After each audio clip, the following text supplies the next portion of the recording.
Hey, it's Abby, and I'm going to explain to you what a transformed absolute value function is. So the parent function of absolute value function is y equals the absolute value of x.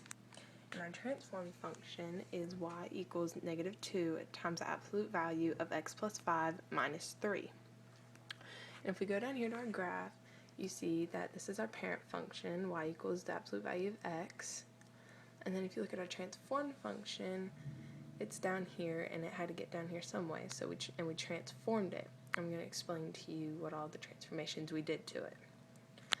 Okay, so if you go over here and you look at this, you see that since it is a negative, it has been transformed with a vertical reflection. And the 2 makes it narrower because if a is greater than or equal to 1, then that makes the graph narrower. And this 5 makes it move left 5 because it is inside the absolute value bars, so therefore you would do the opposite of what you would normally do to a normal graph.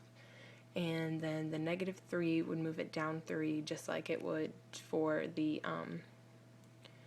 for another graph. So like you go down here, you look at it, it has moved 1, 2, 3, 4, 5, left 5, 1, 2, 3, down 3, and it is also flipped over the x-axis, and it is narrower, as you can tell, so that explains all of our transformations.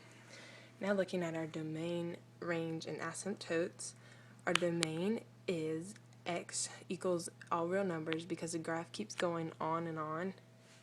See, it never stops, it just keeps going on and goes to reach positive or negative infinity, and your y value stays the same.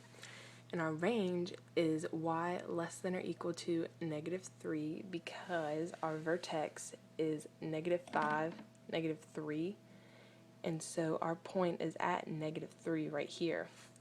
And so you don't have, and it opens downward, and it doesn't have any values up here that would work for y. None of these y values above -3 would work because your graph only opens down, like we said. And your asymptotes, you don't have any because an asymptote is where your line or your graph gets close to a line, but it never really touches it. And for mine, or for our function, you don't have the line that anything gets close to. Your branches, as you could call them, just go out and never touch. They just go to reach positive and negative infinity, and you have it right here at this point. You don't ever, this does not get close to anything. This touches a specific point, your vertex point, -5, -3.